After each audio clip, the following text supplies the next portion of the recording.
and it had Macho Man, it had Hogan, it had everybody's theme, and even had some original stuff that they did on there too. So it was corny and hokey, but it was cool when you're a kid. Oh man, yeah, I loved all those old school wrestling songs that you would get. Like I used to, there was like a cassette tape. I don't know that I came across. I don't know if it was like promoted by WWF back then, or I don't know how I came across it, but it was like a lot of the introduction music for a lot of the guys back then. And I used to love listening to that because that was a thing back then. You was hard to find like the intro music. I don't remember. It's not readily available like it is nowadays. And because back then those guys would have their intro songs, they would follow them wherever they went most of the time. So you'd be kind of like Ric Flair, for instance, and Iron Sheik and Hulk Hogan and all those guys, Macho Man. I mean, it's very distinct songs. It's not like something that you'd be like, whose music is that? It's definitely like their thing. So. Oh yeah.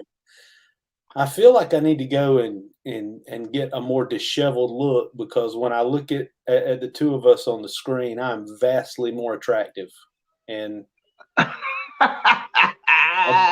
just feel like I need to maybe. I mean, it's your show. I mean, it's your channel. I should probably come down to your level, right? No, don't do me any favors. You know what? Don't do me any favors. So, but what I was going to ask was, you and I had talked about a week ago, I guess now, about AEW Full Gear 2021, and the spirit was willing, but the flesh was weak. Kind of like your facial hair. So we never got around to doing that. But now that it's kind of in the rearview mirror, I thought maybe we could talk a little bit about it. Kind of talking about now on the other side of it, and just kind of get your thoughts about it. I don't remember. I think I can remember all the matches. I'm sure you can help me with some of that as well. But I thought I'd just ask you some of your thoughts about it, and then like some of the, like I said, last handful of matches since then, on Dynamite and stuff that just happened a couple nights ago, kind of moving it forward. And then maybe talk about the releases with WWE, which is a shock. I heard that up to yesterday, 79 wrestlers have been let go from WWE since 2021 began. Yeah, that seems accurate, and some big names, some surprising names. So far this year, I don't think you and I've talked about this, but I know that you initially were a lot more up on WWE than I was when we first started talking, because I hadn't really watched it, and I know you've been pretty much a constant fan of this wrestling product in general. But as of 2021 is closing to an end, and assuming Vince McMahon and all his wisdom does not cut anyone else between now and 12/31/21, is there a couple names that jump out to you that were big surprises that were cut this year that you were kind of like, wow, really? That guy, that gal? Well, I mean, yeah, I think you got to go back to that initial cut when you had names like Braun Strowman and obviously the Fiend Bray Wyatt. But it's a head scratcher, because last week there was a big group that got released that included Karrion Kross and Scarlet, which they were about as hot as you could be when they were in NXT. I mean, he was the NXT champion.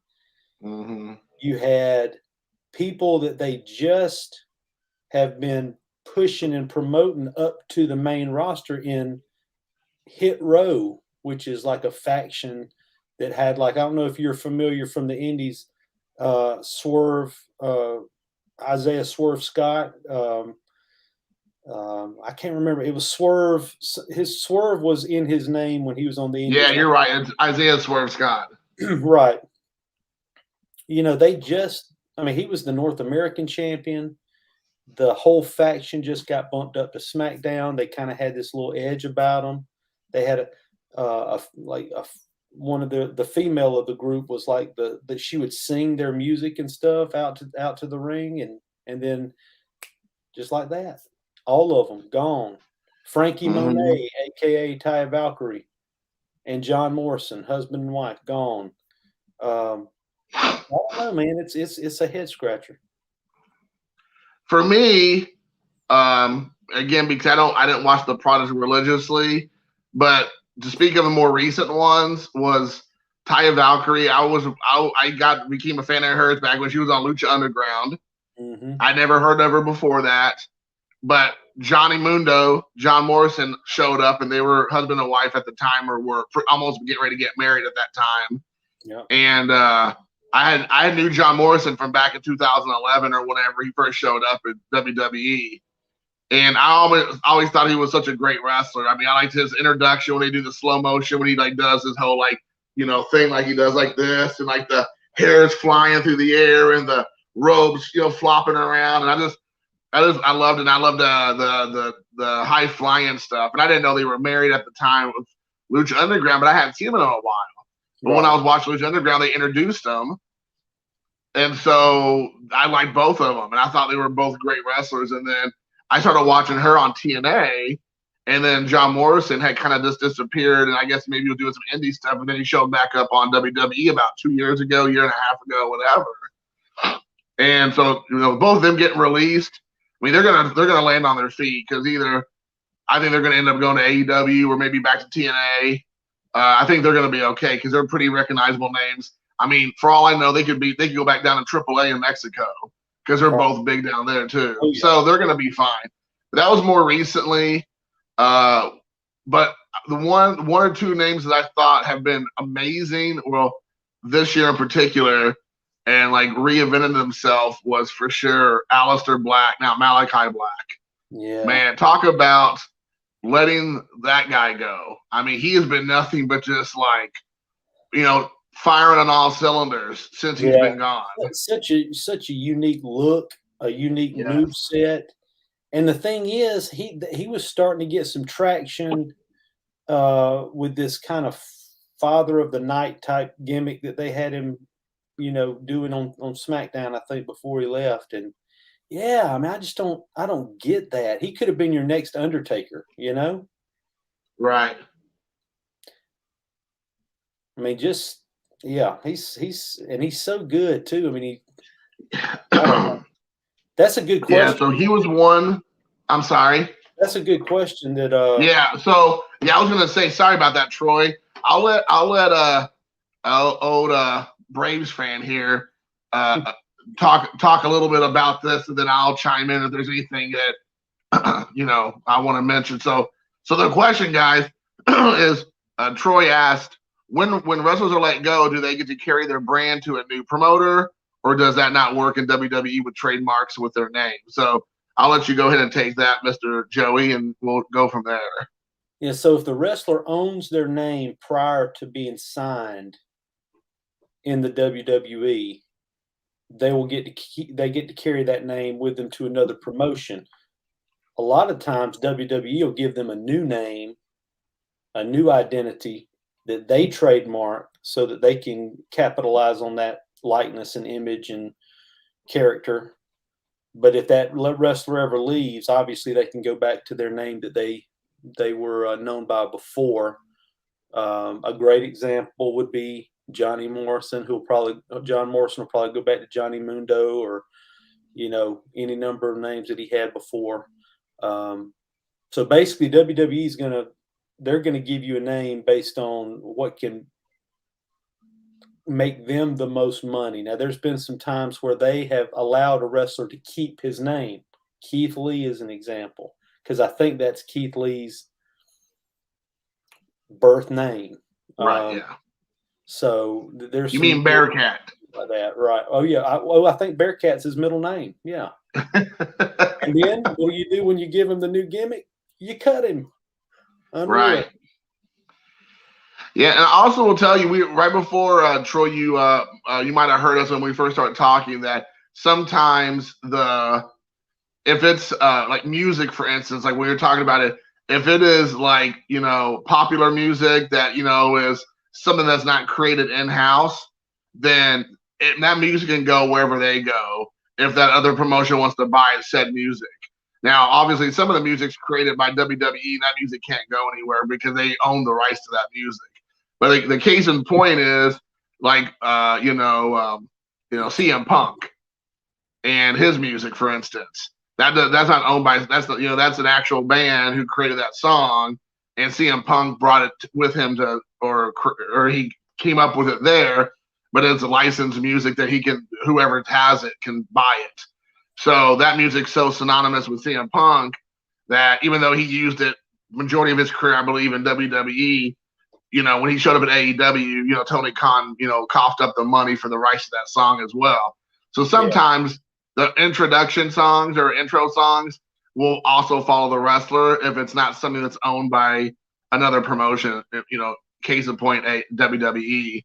But like you were like what Joey was saying, as far as a gimmick, a lot of times you might not be able to take the gimmick with you. So you have to be somewhat careful. Now, Malachi Black, essentially, he's that same character. All he did is change his name, and now he's fleshed out the character that he was starting to process that never got off the ground because WWE didn't know what they had with him.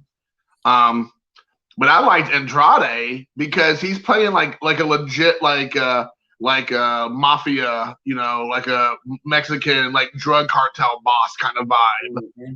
And it kind of started off a little rocky, but I'm digging it now. And like it's kind of like Miro. Miro came on with like a goofy gimmick that was kind of like, kind of false starts. And now he's just like a monster. Right. So these are the things that I like that they're doing. They let them kind of find themselves, let them have some time to develop the guys, their gimmicks, and then let them see if they, catch on. Where WWE, the gimmicks that they were working with, like NXT, you're talking about when Karrion Kross was like a monster. He comes up to the main roster and he becomes like some gimp costume.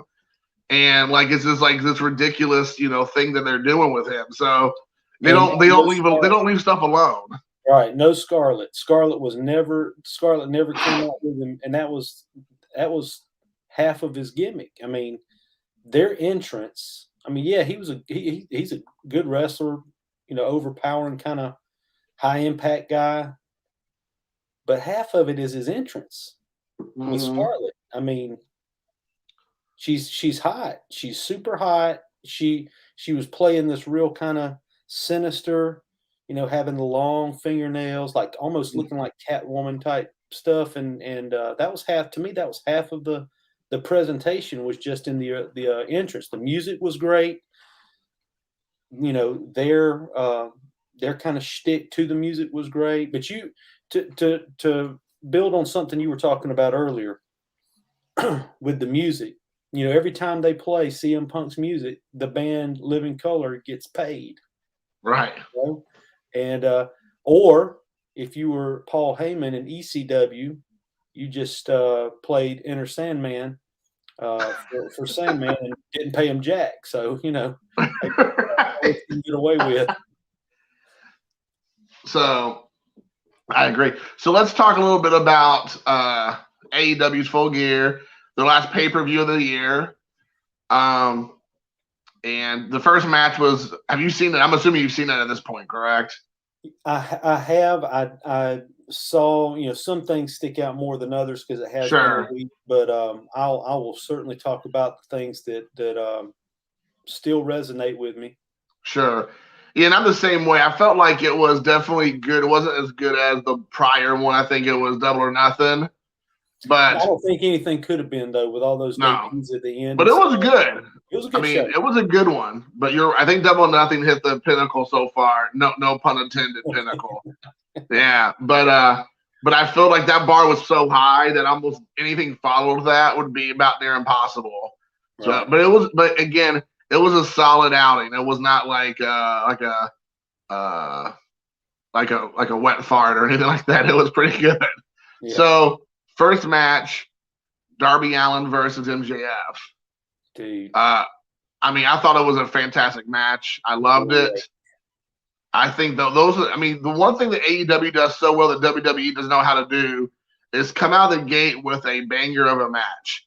There's no talking. There's no 45 minutes of like program conversation and chit chatting, and it's just like boom. You hear the music going within like 45 seconds of wrestling. Do you know what my favorite part of this match was? What was your favorite part? The pre-tape. Yes. Darby Allin in the car wreck.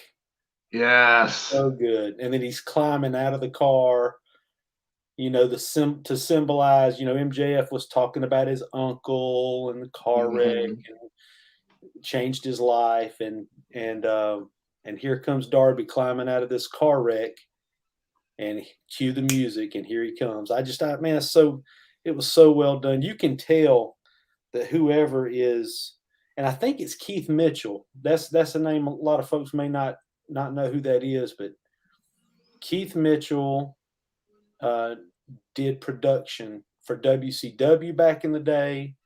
Did it for TNA for a long time during their run where they were, drawing 1 million, 2 million people every week. And I think he's doing it again for TNA, but just that whole element there I thought was really good. But yeah, I thought the match was great, man. There is no better heel on this planet than MJF right now. And I mean, the thing about MJF is that I could be wrong, but I think he is one of the last, and definitely currently kayfabe, heels out there, last ones left, that gets like legit. He does do a lot of cheap heat, but he also does a lot of legit heat as well, like with the things he's saying, the way he acts. I mean, it's you believe everything he says, he means it, and that's the thing. It's hard to find guys like that. Like when you watch WWE, it feels like it's just they're just reading from a script because they are. Very, very, very little of it feels not scripted, and you can feel like it's just an actor reading their lines that they were given 5 minutes before the scene was, before they put the camera in their face. Like the stuff that Darby Allin says, the stuff that MJF says, the stuff Eddie Kingston, CM Punk, all these guys are great talkers, but the one thing that's different than all those other guys is that MJF, he's not like goofing around off camera. He's not like doing like a vlog videos. He's not going around, shaking hands with babies and kissing, people on the cheeks or whatever. He's like that same character at a autograph show as he is on Twitter, as he is in the ring. I mean, it's the same guy, and it's fantastic. So it makes you think like this dude is for real. Like this guy is like a legit dick. He's a classic heel in that he does not mind being a heel. You know what I mean? I mean, I don't think today's performer, if their character's a heel, they don't mind being a heel up to a point. But when it starts, messing with their money or television time or whatever, then they want to be something different, or they want to be able to turn it off when it suits them. But you don't have too many guys they live their gimmick 24/7. They're heel all the time, and I think it's rare. It's very rare, but it's how all the classics, did things. Kayfabe, he lives it and breathes it, and I think it's great. It's refreshing. I wish there'd be more guys like that, to be honest with you. I wish there would be more. Especially when they're playing heels. I think that's like the best, because that he has respect for the art form of wrestling and the performance part of wrestling, not just what happens in the squared circle. It's he really cares about it enough to like not break character, not come out of character in any situation. I know you and I've talked before, but I've seen video of him making fun of people like in wheelchairs or kids or people with disabilities that like come up to his table and they're obviously kind of maybe learning disorder or whatever. And I mean, he doesn't care. Like he just, I mean, obviously he's gonna stay away from some of the hot button issues, like he's not gonna get too deep in those Woods or whatever. But a lot of stuff is pretty. I mean, the stuff that he said about Brian Pillman's mom and Brian Pillman, and you're like, wow. I mean, Darby Allin and his uncle and all this kind of stuff. I mean, he gets as much heat as he can without like going, falling off the edge. So. And I think that helps his character so much because you really do want to see him get beat. And when he does win, it's like bittersweet because he's still like that, does that grinning, put it in your face. He knows he's better than you. He's better than you what kind of mentality, which is what he goes with. But and it helps both him and like Darby. Like right. Darby taking that loss doesn't hurt Darby. Right. And that was the point I was going to make too, is that, for a heel to be truly effective, it's not about getting heat. That's all pre-match. That's all the stuff leading up to. That's to get the butts in the seats and to get people to buy the pay-per-view. Right. In the ring, the heel's job, and this is what MJF does so good, is that he gets people to invest in the babyface during the match by selling his behind off. And by making his opponent look as good as he can. And it's Darby, he can't, I mean, right out of the gate, he was making Darby look like, are you all right, dude? Yeah. Whenever I yawn, sometimes my ears get like clogged up or something. So then I'm like trying to yawn and pop them back in place. So sorry. I don't know if you were having a stroke or something on me over there. Let's go. You're like, how many fingers am I holding up? The one thing to talk again to follow up with what you're saying is that one thing that I give Darby Allin, or I'm sorry, MJF also for that a lot of the other guys don't do, and I think it's because it's a lost art form, is selling for your opponent. And MJF is such a great wrestler. You don't realize the facials he's given to the camera and to the crowd. He is selling his butt off in that ring. So whenever somebody's doing something to him, he's showing anger, anguish, pain, scared. He's playing like the chicken, the chicken. I don't want to say the whole word, but you know what I mean? Mm-hmm. He's talking, he's like playing that up to a T. If he's getting his butt whipped, like it looks like he's really, taking his licks or whatnot. Where sometimes a lot of these guys now, they don't know how to, how to sell for the other person, heel or baby face. Right. They get like they get a pile driver or a tombstone, or they do a DDT or whatever, and the person like hops right back up like nothing just happened. And it's like, what? How's that possible? Like that's the Undertaker does that move. The dude's done. Like he's over with. It's over, and the game's over. And then like now they do those kind of moves, and the guy hops up, after 2.5 seconds, and he's back to normal. And it's like, huh? What? So I appreciate the art of selling that a lot of wrestlers can't do anymore. Well, to me, the difference there, Jason, is today is all about the what as far as wrestling goes. It's all about the what, meaning what can you do in the ring? I think that's what wrestling's turned into, is what can you do in the ring, when for years, really for the entire existence of pro wrestling, it's never been about the what. Nobody cared about Hulk Hogan's in-ring performance. It was the who and the why. Who is the character, and why do they have a problem with their opponent? To me, that's what wrestling needs to get back to. Right. And I think we saw that really come out with Eddie Kingston and CM Punk. Right. That's what I was going to talk about that next. Right. They didn't build that thing. They didn't build it. It was built for 1 week before they had a match. But what you got to see in that promo and that pull apart is the who and the why. Mm-hmm. Who are these two guys? Why does Eddie Kingston got a problem with CM Punk? And that story, and that turned into, and to me, I thought they had the match of the night. Yeah, because it was a brawl. It wasn't wrestling. It wasn't. They weren't doing like classic wrestling moves. There's no arm drags, or there wasn't any, flippy floppy stuff. There was no arm bars and, figure four leg locks and all this kind of stuff. They were just beating the ever-loving crap out of each other. The key was what Eddie Kingston said all along. He said, I don't care about winning or losing. I'm coming to beat you up. Mm-hmm. There you go. Yeah.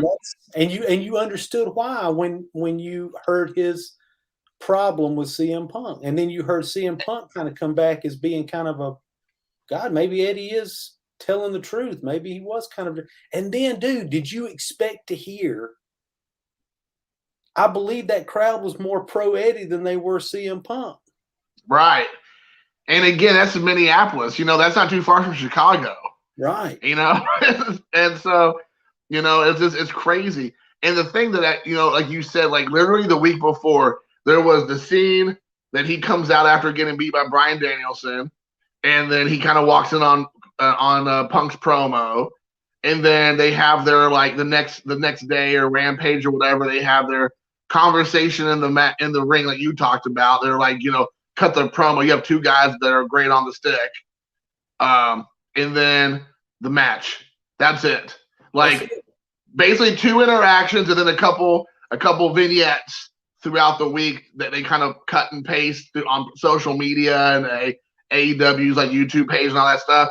They kind of fill in a few gaps, and to show like their past histories to get you to where you're at. There was no matches. There was no like big beefs. It was just like, probably 30 minutes total of actual video of these two guys over the course of a week and a half to get you to where you're at. Yeah. Did you happen to see, did you see the vignette of Eddie talking about his dream? Yeah, it's about the slug on the blade of the knife or sword or whatever. On the edge of a razor blade. Razor, right. And this thing ain't over, and that's the good thing. I mean, I'm here for it. I don't think it's over between them. No. But man, I agree with you. That was the problem. I don't know. I will say for me, it was right up there with Darby and with MJF. It was both great.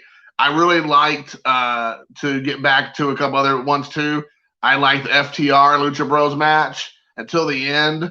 I didn't like the end. I mean, I know that apparently Cash Wheeler got hurt, Dax Harwood got hurt, and got knocked out for real. Like, almost got knocked out. So they had to change up a little bit of the match or whatnot. I thought that, the thing is again, storytelling. That story's been going on for weeks. 4 weeks. And there's been a lot of back and forth with winning and losing and cheating and everything. I mean, there's all kinds of stuff going on there. And the fact that they continue that storyline, again, like the stuff that the FTR is saying, it makes you think they're real. I mean, they are like telling you that, they're good old boys from North Carolina. They're just there to wrestle. They're the best tag team in the world, and you believe it. And for them and then they walk in that match and they ground the Lucha Bros. And a lot of people don't talk about that, but Lucha Bros didn't know flippy floppy tightrope walking stuff really at all that match. They had to wrestle, and which again shows how great Lucha Bros are because they changed it up. There was a different story they were telling there, and it was a great way to do, again, I think for me personally, do a match that's going to be different because everybody's expecting that to be one of those flippy floppy matches because that's what they're known for. Mm-hmm. And they did that the previous pay-per-view with the Young Bucks. That didn't happen on this one. Mm-hmm. And I love that about it. They completely switched it up, and it was good old-fashioned wrestling, 101. Yeah, what did you thought about it, that one? Yeah, I mean, you got 4 of the best tag team wrestlers in the world, Right. And I don't think they can have a bad match. Right. So like people say they won't have a bad match with a broom or a mop or whatever. Yeah, so. Yeah. You said it. It was a different kind of match than they had at the last pay-per-view. Right. As Diego said, that is a lot of talent when you make a face get the pop. Exactly, we're talking about. MJF both on the mic and on the ring, and that's true. I completely agree with that, Diego. Sorry, I'm trying to get through this. And then it says here, the old cards had the mix storyline. Oh, yeah, the old cards had the storyline, the mix, the grudge matches, the technical matches. And that's true. The old cards, when they put together a card back in the olden days, there was a little bit of everything on the card for people. So, and I think AEW does that. I think they are pretty good about trying to mix it up, and it's not like a cookie cutter, factory line of matches. Like they, because again, storytelling. You're invested, with the story. Go ahead. I'm sorry. No. I think that I think Diego's right, and I think that where AEW needs to be very careful. If you go back to the olden days, as we like to call it, if something was done, or let's just put it this way, if something on the upper card, meaning the main towards the main event, you didn't see anything that was being planned for that main event being done in any of the matches leading up. Does that make sense? True. If there was a spot that they wanted to do in the main event, nobody else would do that. And if they did it, then it'd be dealt with, backstage. I think AEW's got to be real careful, because you can see a lot of the same stuff happening in every match, and that, I think that's what happens when you get more concerned with the what, like I mentioned earlier, the what can you do in the ring? Well, right. There's only so much you can do in the ring, and then you start having to repeat yourself, So that'd be my only critique as far as his comment. I think he's spot on. I agree. Hey, what's up, Golf? I will say this, and like I said, because I'm a big AEW mark, I know I'd be the first one to admit, but I will also, I'm aware enough to know there's certain things they do I don't like, or that, like you said, they start going down too much of a path. My big thing is I don't like shenanigans on too many of these like pay-per-view and these or matches and stuff like that. I don't like too much interference. Like, you can have one match where that kind of keeps the storyline going, but I don't need 2 or 3 matches on the card to have ending shenanigans, which is what WWE does on the regular. They do that on Monday nights. They do that on Friday nights. They do that on pay-per-views. So I can't stand that when you have multiple ones. The other thing I don't like is something Jim Ross brought out, and I know he got some heat for it, is when you do all the flippy dippy doodah stuff, and like everybody piles together in front of the turnbuckle or on the side of the ring, and then that guy jumps off and there's like 5 people there waiting for him. It's like, dude, like everybody wants to get to these high spots, but it's like so ridiculous that the bad guys and the good guys, the heels and the faces, are all bunched up together. Like 30 seconds before, they're like throwing each other into the steel post and beating each other up and doing, brain busters on the concrete. And now they're all joined together, side by side, singing Kumbaya as somebody jumps off the top. And it's just like, it takes you out of it. This is not, again, I don't want to say real, but that takes you out of what you want to, you're invested in this storyline. And now you're having these guys flipping off and again, it happens on a lot of matches. A lot. Yeah. That's like the one problem I have, is that they go back to that high spot, and then like everyone does it. Lucha Bros does it. Dante Martin does it. The Young Bucks do it. Jungle Boy does it. Adam Cole does it. It's like everybody does it, and it just gets old. Those are the ones I can think of. There's plenty of others who do those things too. And they do. They do that wherever there's wrestling, so it doesn't matter what company. Right. That is something that's done too much, and I think it just comes down to timing. When you have that many people in a match, it's hard to get that timing just right to where that guy's in the air when they start coming together, Right. So, let's see. I'm trying to think of the Cody Rhodes, Aleister Black, Andrade, and Pac match, or Pac. I thought it was fine. I liked it. It didn't really do anything special for me. I felt like it was kind of one of the weaker ones on the card. I think for me personally, it was just cool to see them wrestle, because you got 4, big time professionals who've been around for a while and really know how to wrestle and make each other look good. So I did like that aspect of it. And I think that's more like just geeking out to some guy. Like, I love Aleister Black. Like, he's probably my favorite wrestler right now. Him and Miro are 2 of my favorites right now. And to see him in anything, he could be sitting there reading the phone book, and I could be like, yeah, dude, you read the phone book like a boss. right now. So see, that is cool. I like Andrade. I can't stand Cody Rhodes. I like Pac okay or Pac again. I like Pac. But yeah, anything with Cody Rhodes is like automatic like X-Pac heat for me. Yeah, I just don't like that guy. well, hey, listen, I don't like him either, and I like him even less after watching his reality show. Yeah, right. Did you I ever caught watch one it? episode because I was at a hotel. I don't have cable, Yeah. and I saw one episode. It was like the second or third week that was out, and I'm like, this is a hot garbage mess. So Dude, if you yes, watch that, him and Brandy are like the biggest heels. Like they are monster heels, both of them, and like in real life. So, you know, yeah, he's getting booed out of the building, man. So they're gonna have to do something. He's gonna have to go away for a little while, or they're gonna have to turn him heel or something. Because yeah. I hope he. Well, they, when he was making that TV show last year, and I guess a little bit this year, they had him go away. But I like for them to go away maybe longer. Like not just a month and a half, but maybe 3 months, and then maybe I can tell you when. I mean, here's the thing: I know exactly when it happened. When he got out there and started talking about politics and race, that's when the crowd turned on him already because they already didn't like him.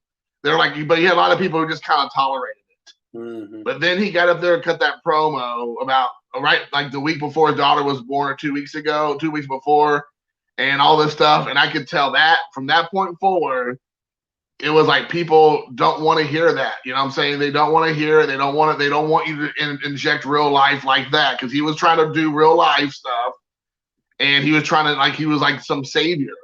No one wants to hear that. And so from that point forward, like all the people that were like, what's the word, like who you don't really care. They're just kind of like whatever. What's the right term there? Like they're just like then they all Apathetic. turned to like, Yeah, what was it? apathetic. Yes, apathetic. Turned from empathetic to now I don't like you for real. Mhm. And then so I think that's what happened for a lot of people. So I think that it's kind of like the same thing with Chris Jericho. I think a lot of times because people know who he is outside the ring. So some of the stuff he says, it feels again like with CM Punk's the same way. Eddie Kingston, like they inject real life into it, but they do it in such a way that it doesn't feel too real, but just real enough. Where Yeah. like I don't think Cody, though he's had all those years and all this experience, hasn't mastered that yet. He like just walks in and starts talking like real life with no kayfabe. He just like for real, like this is how I really feel, and it's just like whoa. I'm gonna tell you right now, if there's any superstar right now in AEW that I see going back to WWE, it's Cody Rhodes. Do you think so? I do. I do. I think he has such a sweet deal though with AEW. I would be shocked that he would leave because I think I they're mean gonna he kind of I think they're gonna force him out. I think they're gonna force him out. that would be awesome. I know that he's lost favor with the Young Bucks and Omega. Right. So that makes sense. I don't know. He's kind of like, they all play nice and say the nice things right now because, of course, you know, AEW, which we could talk a little bit about this, hasn't had the scars and the bruises that WWE's had. They're still so new. They're still a babyface company. They're hiring everybody. They're not firing anybody. Everybody's, getting treated well. Everybody's talking about how they're the best things at sliced bread, and all that might be true. But once the first wart or the first scab gets peeled off, then we're going to find out, some of the real inner workings and rumblings. And it's probably going to take a big name, like one of the smaller names down the card, like the Eva Lise that got let go because of her shenanigans. Is not going to make a big wave. They're not, because there's already history there with her. No, But when you have like a Cody Rhodes, like you're alluding to, that will be a huge thing. right, You're right because he was one of the pillars, so to speak, of right, that. right. But I think that And scab that you're talking about is already starting to get picked because I think that's the impetus of why he feels like he needs to take a step back, or maybe even why he's starting to get booed and stuff, is because he calls them the new toys, all the new toys that are coming over into AEW and kind of pushing him aside a little bit because now you got Adam Cole, Bryan Danielson, CM Punk. I don't know if there's any room at the top of that card. Top of that card's getting awfully crowded. Right. It's getting awfully crowded. Somebody's going to get pushed out. And quite frankly, out of those names you mentioned, I'm ready for it'd be okay with Cody to be pushed out. Quite frankly, because like I said, he has that X-Pac heat, him and Brandy for that matter. No one likes either one of them, especially Brandy. I feel like acknowledge me. So I'm gonna change. I think that has a lot to do with it. I think you're right. So yeah. So that to me was one of the weaker matches, as well as Britt Baker's and Tay Conti. I thought it was a fine match. It was more like a Dynamite match. It wasn't a pay-per-view match. Right. And that's not to talk bad about it, because it was a good match. Like, there was, Britt Baker did the Britt Baker stuff. Tay Conti, you could tell she's getting a lot better. She rose to the occasion. It wasn't like Botchmania, where you would think with a younger talent or a more inexperienced talent could, do some pretty glaring mistakes out there, kind of, would be hard to talk each other through the match, but they did a good job. But there wasn't anything magical about that. I was like, wow. And then the final match. And honestly, the thing is, I've never been a Hangman Adam Page fan. The whole millennial cowboy thing doesn't do anything for me. I knew he was going to get the title. Like, that doesn't surprise me, because that was excellent storytelling that lasted 3 years. So that's awesome, and I give him 100% credit for that, to AEW for committing to a storyline. But I had no emotion about him winning. I just was like, okay. I'm looking forward to Bryan Danielson taking it off of him really quick. Yeah, Adam Page he's got a great look until he starts talking, dude. When he starts talking, he's lost me already. But I agree with you. They finally paid the story off. I'm glad they finally paid it off. So now we can stop hearing about it. But I'm in total agreement with you. If you need no other evidence than Bryan Danielson coming out on Wednesday night to congratulate. That was epic. Dude, listen, you know how you were talking about gimmicks, or we were talking about gimmicks earlier, and how you can't take gimmicks to other promotions and stuff. If you look, the crowd is doing all this. The yes chant. Not one time has he ever done this or even acknowledged them for doing this, because that's something that I guess was trademarked by WWE. So he couldn't do that, moving forward. But the fact that he came out and mentioned his WrestleMania win, and that he was right back out wrestling the next night, and then the fans just start booing him out of the building, I guess because he mentioned anything dealing with WWE, and the line, "Oh, I see how Virginia thinks. I see what Virginia thinks about hard work." Exactly. You just out here flapping your gums. That's all you're doing. I'm out here doing work. But he did exactly what he needed to do based on where they were. They were in Virginia. They were in Adam Page's backyard. He did exactly what you need to do. You take that and you put it in a different city, a different arena, you have a totally different conversation, but gosh, I thought that just shows you how good he is. He's just so good. And that was one of the few times I remember seeing a guy that was, what you would probably say is a babyface, that turned heel on a dime.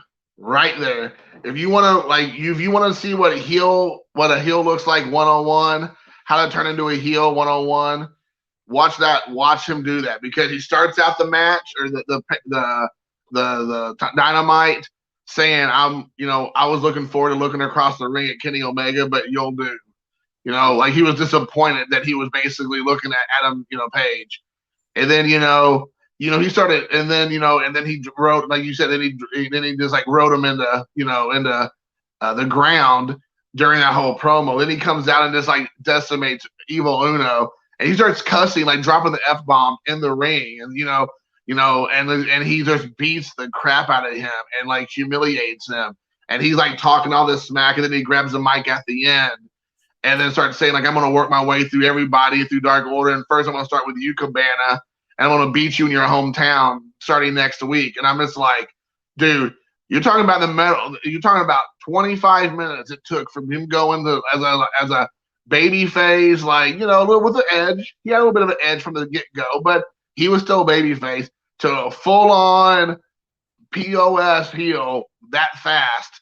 And again, kind of like what, we're talking about a little bit with like how Eddie Kingston and the Punk match, like that one match kind of flipped Eddie Kingston as a babyface, like a big time babyface, sympathetic babyface, and then CM Punk was kind of heelish, and I don't think he's gonna go full heel, at least not yet.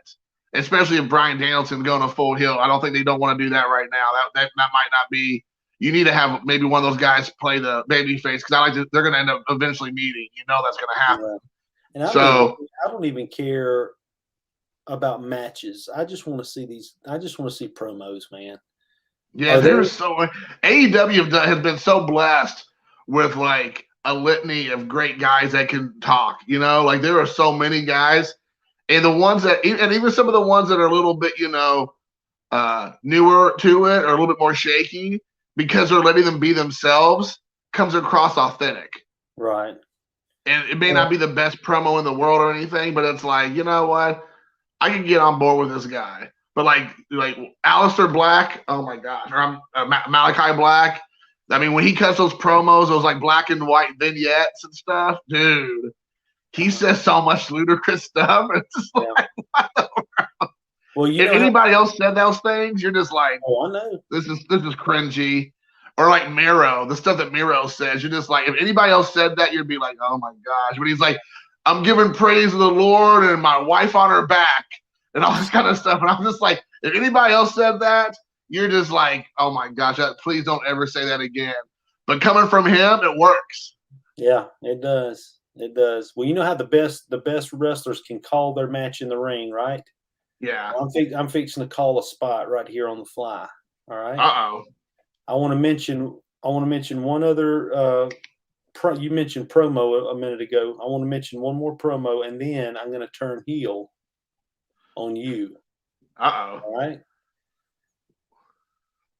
How about a one-word promo? How about a one-word promo with MJF is out the ring and you hear Cult of Personality hit.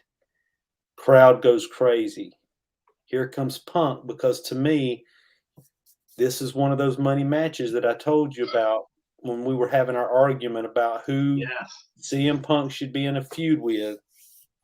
This is the one. This is one of the ones, right? Comes in the ring. MJF looking around. Maxwell holds his hand out to shake CM Punk's hand and just turns around and leaves. Yep. One word. And I mean, one word. And again, it goes back to what we've been talking about, and what you're saying is, people like Punk, Bryan Danielson, some of these guys, Aleister Black, they know how to manipulate the crowds. They know how to keep the crowd coming back for more and to invest in what they're doing. And like you said, without even CM Punk really even saying anything, literally not a single word, essentially. And just, smiling and smirking at him and just knowing that, he's not going to play those games with MJF, because that's what MJF does. He counts on you to get, all, discombobulated and bamboozled with his words and, all that. And he just like, I'm just not going to do that. It's perfect. So I really enjoyed it. So let me ask you about this, because I know that Diego was mentioning this earlier about being a big TNA fan, and Jay Lethal shows up. Ring of Honor, TNA. That's where I know him from, both of those promotions. Black Machismo. So ooh, I was pretty excited about him being on there. I know that he's probably like not a big get for a lot of people. They're like, Jay Lethal, really? Some people probably don't even know who he is. But I was excited about him being on. Do you have any thoughts about Jay Lethal one way or the other? Yes. First of all, if folks don't know who Jay Lethal is, you need to put him in your Google machine because he's worth researching a little bit. He was a big part of Ring of Honor, which is now all but pretty much closed their doors, and Yep. which is why he has been able to come through the forbidden door and into AEW. But look up his TNA stuff. Black Machismo, he does a spot on Macho Man Randy Savage. Spot on. Like, close your eyes, you could not tell the difference between the two. But my favorite, not his best, but my favorite impression that he does is Nature Boy Ric Flair. And if you have not seen the clip from Impact from years ago, The woo off. the woo off, the woo off, you need to, as soon as this is over, you need to go into YouTube and look that up because that is the greatest thing I've ever seen. Man, I'm telling you what, I completely agree with you. I'm sure Diego's seen that Mike's here. Hey, what's up, Hitman? Mike. But yes, I mean I had to tell my son about it because I was like, Luca was like, "What are you talking about, Dad?" I'm like, "Son, just watch it." I was like, "You're gonna see Jay Lethal come out of there. He's gonna look like Ric Flair, his version of Ric Flair. He's gonna take off his sports coat. He's gonna throw it on the ground. And he's gonna drop an elbow on it, just like Ric Flair would do stuff like that. And then Ric Flair is in the ring and he's wooing, and then Jay Lethal's wooing, and then Ric Flair takes off his shoe and throws it. Everything else, and I'm like, it is absolutely magical. And I mean, it really is one of those like moments of wrestling. It just feels surreal. It's so real. Just how many people have watched that clip? I mean, oh my gosh, it's unreal. And hear him talk about it because he was on a Chris Van Vliet about 5 months ago. They did an episode, and he's talking about like how he was so nervous to do that because he'd been doing it in the locker rooms for like months or years. I was like, he thought he had a pretty good Ric Flair impression, like he did with Macho Man. And people, you need to go out there and do that now that he's with the company. He was only there for a short time, but he was there, and he was like so nervous. And it was like, go out there and just do it. Like, you'll be fine. And then he'd go out there, and I know how nervous he was before he went through the, what is it, gorilla or whatever it's called, going back to whatever, and coming out there and then just like doing it. And I mean, he even like was like, you can almost feel like it was like he was channeling Ric Flair as Ric Flair is trying to channel Ric Flair. It was amazing. So Flair is wanting to pop. He's wanting to pop so bad, right? And he's having to contain the pop. He's trying to. Oh, it was so good. It was so good. Yeah, it was good.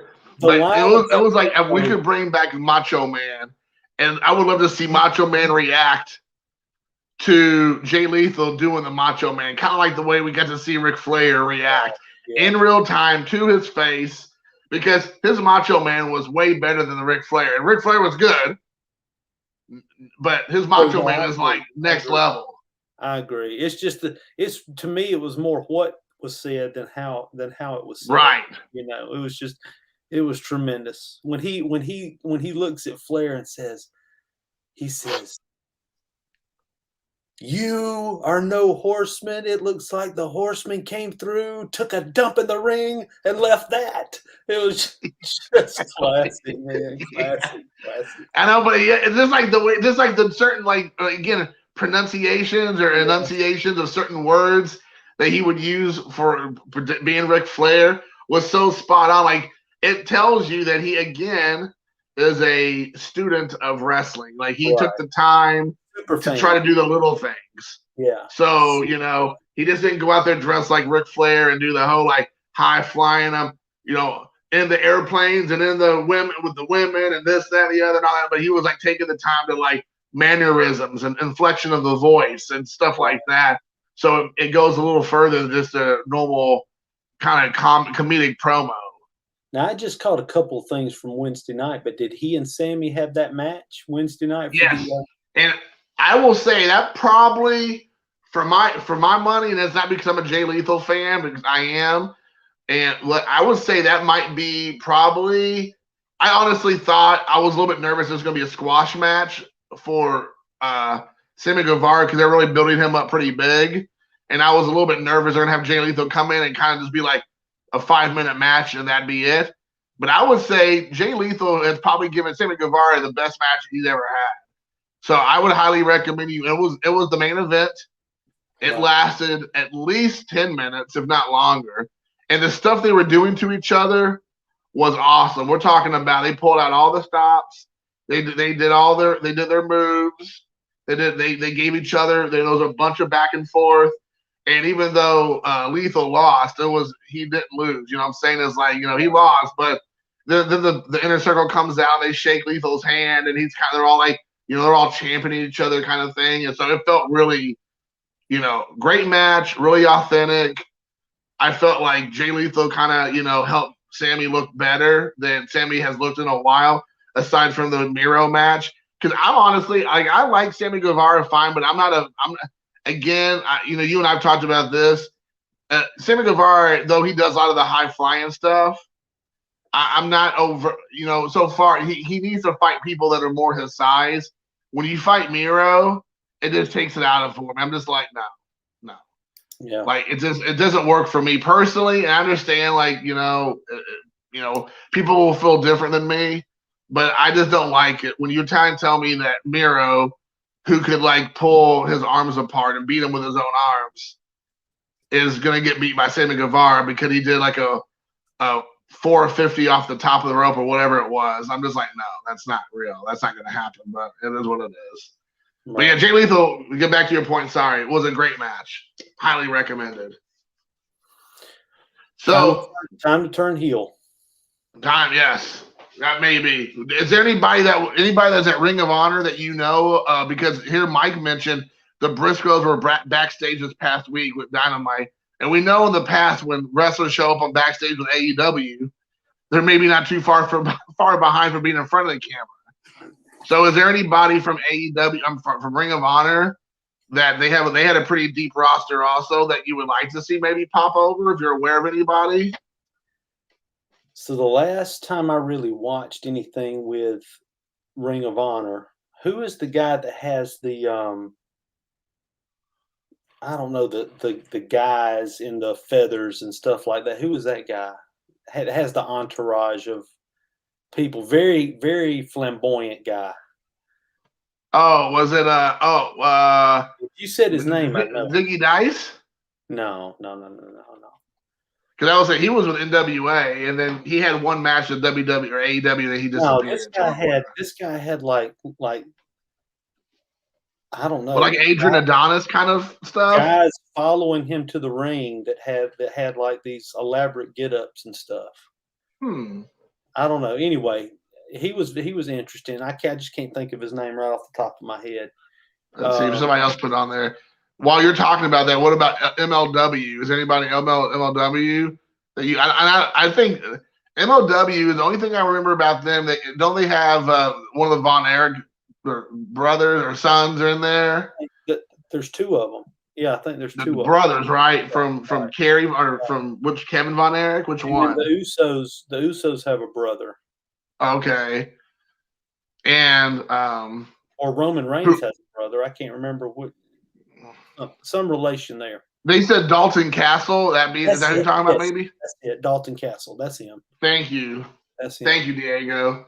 Yeah. So yeah, I have never heard of Dalton Castle, but MLW guys, I will tell you that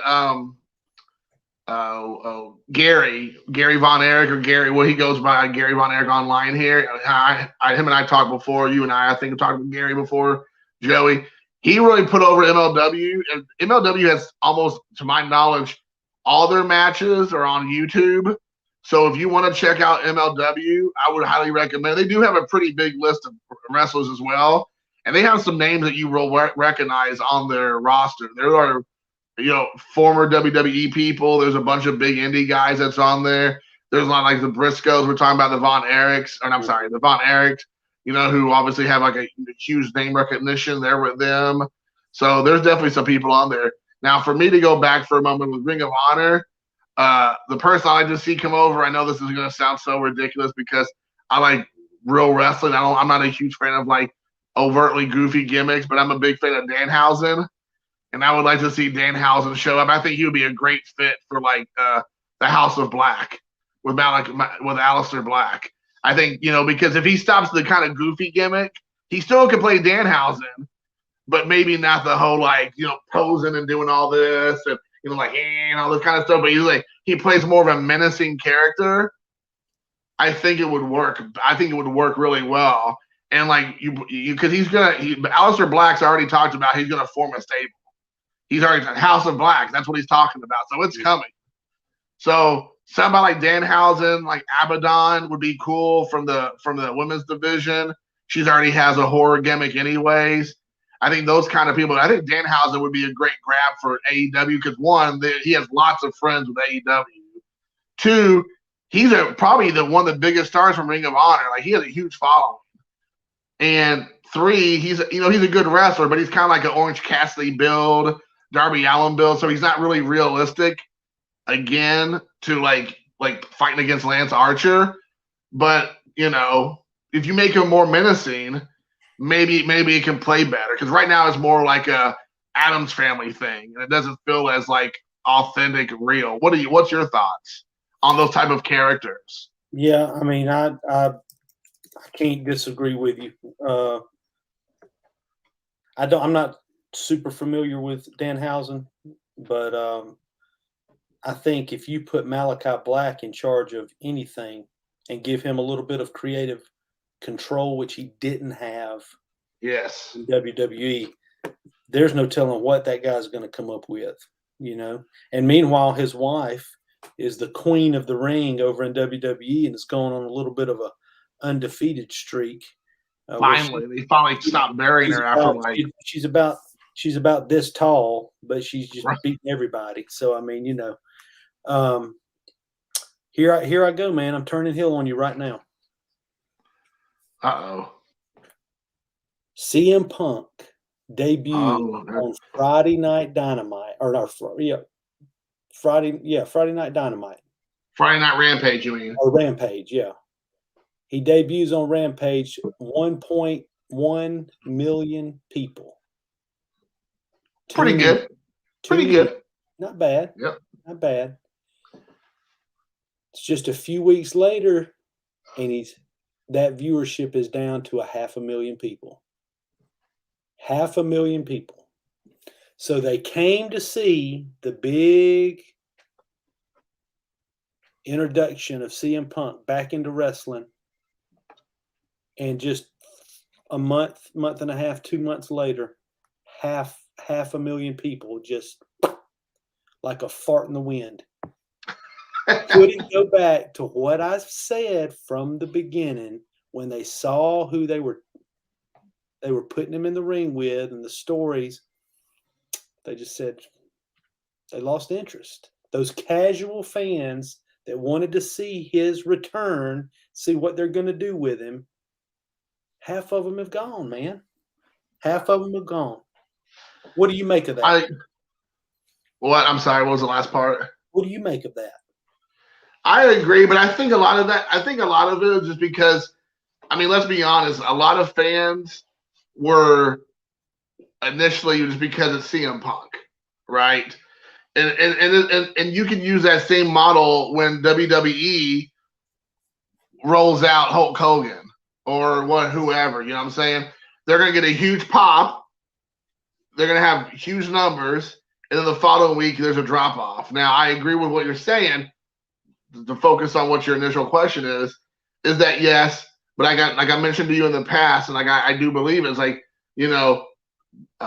CM Punk, after they did like a media scrum after the match with Eddie Kingston after Full Gear, and he said that he doesn't care about the numbers, he cares about the matches, which again we talked about that because he wants to wrestle people that gives him a different look. He wants to have different looks in the ring with people. And for him, maybe Tony Khan was placating him by letting him do that. But now, to your point, it's like now they want him to wrestle the names, and not just like random people throughout on the roster. Right. So they let him get a little bit of that out of the system. He had 2 months where he's wrestling like Powerhouse Hobbs and Bobby Fish and all these random guys, which are good. They're great wrestlers. Well, no one's paying to go see him wrestle Powerhouse Hobbs. Right. What they want to see him wrestle is the Daniel Bryans and probably Aleister Blacks and the MJFs and maybe even Cody and people like that. Right. Kenny Omega, like the big names, the names that people are going to get excited about. So I agree with you, but I also think that they again are doing storytelling. They're taking their time. They're letting things like cultivate and marinate and stuff and kind of like move that story along because CM Punk has talked multiple times how he's there and he's not going anywhere. He's there for years. He's there to build stories. He's there to have matches. And he's not there just to go and just right out of the gate just wrestle all the big names. Because they did that with Bryan Danielson. They gave him immediately Omega. Yeah, I think that had we known that he was coming back, there's no way that you and I could have been convinced if CM Punk comes back to wrestling, there's going to be only 500,000 people watching him. You know what I mean? Yeah, but wrestling's different now, though. I agree with the initial 500,000, close to 600,000 that they're getting on a Rampage night to week to week. But then also you have to think, and I'm not saying, and this is for everything, is like how many downloads, how many watch from their phones, how many people DVR it, how many people watch it on other streaming service, and not just like your traditional TBS or TNT watch at that moment.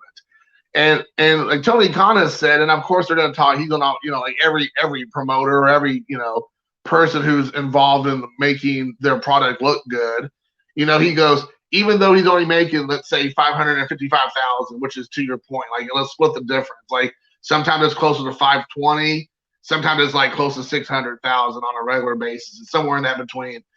But he's like the time slots, the day of the week, but obviously hurts it. But then he goes, they're always like the top one of their time slot for the week for that whole day or that time frame, and the demographics are still pretty good for like they're like 18 to 20 or 24 to 35, 44 or whatever it is. And he goes, so even though the numbers aren't there necessarily as far as like millions of people watching, let's say, which is what you want to see, he goes, they're still for their time slot doing gangbusters. And, and of course they want to have high numbers. I agree with you. But think about this, dude. Think about this. People were worried it was going to turn into WCW Thunder. It has not. He has put quality matches every single. I would say Rampage sometimes has 3 better matches than AEW Dynamite does with 6 matches on the card in a 2-hour show, so it's easy to digest. Right, exactly. But they're 3 usually banger matches. Like you're usually really good matches. Where AEW Dynamite has 6 matches, let's say, because they do 3 for each hour roughly to it. And there was like, 1 or 2 really good matches and a couple of serviceable ones, and maybe 1 or 2 that's like, okay, that could have been on Darker Elevation, So I honestly think he's using Rampage the right way. Like if you're a fan of the product, you watch on Friday night, you're being rewarded. Like those are great matches. I don't think they've really had a bad match, quite frankly, since they started in like September. Yeah. I mean, I'm sure there's a couple that's like, but they weren't like just crappy, terrible matches. It wasn't like, there's some random people they threw together. Yeah. Which is what Thunder used to be on WCW. Right. It was like the people you didn't even know who they were, or they're like C-level wrestlers were out there working. See, Thunder was always supposed to be a whole separate entity. Like they were going to have their own. It was going to be a brand split, just like what we see with Raw and SmackDown. Right. Nitro was going to have their roster. Thunder was going to have their roster. Bret Hart was going to be like the Thunder guy, while Goldberg was going to be like the Nitro guy. So, but it just didn't end up being that way. Right. But yeah, WCW that's a whole different story. Let me catch you up on WWE. All right. Let's hear it. I'm interested. I can do it real quick. Raw, unwatchable. Don't even waste your time. Right now, there's a little bit of There's a little bit of a cat fight between Becky Lynch and Charlotte Flair. A little That's happening in real life too, I heard. Supposedly real life spat. And now they're supposed to wrestle Sunday at Survivor Series, so we'll see how that goes. There might be some stiff punches there. It may get a little, little stiff for sure. SmackDown continues to be the best show. Roman Reigns is probably the best performer on the planet overall, as far as his character goes. His little faction with his cousins, the Usos, and then Paul Heyman, the whole Paul Heyman, Brock Lesnar, Roman Reigns saga continuing on. It's really good. I really enjoy it. But there are very few things that I really enjoy about WWE right now. I mean, I'll be honest with you. Like, I usually, I watch What Culture Wrestling on YouTube, and they're like, Simon Miller does Ups and Downs, and they'll have like a news show every morning also with a couple of their like soy boy guys that they use a lot. I don't like those two guys, but they'll do like a breakdown from their previous day news. And but I like Simon Miller's. He's good, and he'll do a breakdown of Raw, and he'll do a breakdown of SmackDown, and all that. So I kind of have a pretty good idea of what's going on with just like those promos. I'm sorry, those shows. And I agree with you from everything he said. He's talked about it. What you said is that it's just been awful, terrible to watch. AEW, I'm sorry, Raw is awful to watch. He also said that. So he goes, maybe Raw writers are starting to show up in SmackDown. He said that there's some silly stuff going on in SmackDown, which used to be a far superior product. But he goes, he's starting to get worried that they're doing some of the same stuff. And like, I'm sure you've heard this or you watched it, is that a lot of the wrestling that's going on now, they've got rid of so many people, like veterans, and the new people just aren't as experienced or as good yet, that they're having the same people now fight and wrestle every single week. Like it's the same storyline, same matches, same everything. Or they just throw people together, just like taking like Play-Doh and just throw it against the wall and see if it sticks or whatever. Which makes it even worse because you can't invest in any of the storylines, you can't invest in the wrestlers. And I watched last week because I was like, I'll sit down and watch a little bit of SmackDown because I get to watch it, on Fox, of course. And they had this thing with like, I guess the Raw brand versus the SmackDown brand or something. And they started, all these girls were like wrestling each other. And all of a sudden they turned it into a match because somebody got mad at somebody. It made no sense. And that was their build for Survivor Series. Oh my gosh. Yeah. Terrible. The only thing I walked away from was like Shotzi Blackheart was pretty hot. So I was like, there's that going for him. Her character's completely different than it was before. And I think she turned heel is what I heard. And she was a babyface in NXT. Exactly. She was a heel. NXT 2.0 is, the rumor is it's fixing to go to TV 14. It could go to TV 21.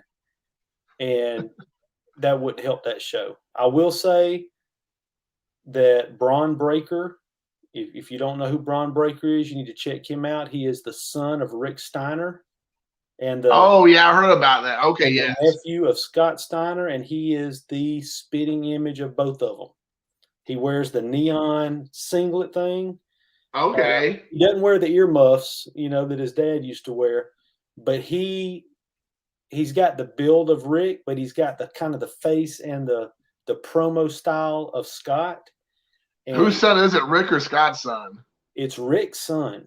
Okay. But Scott's nephew, because they're brothers in real life. So right.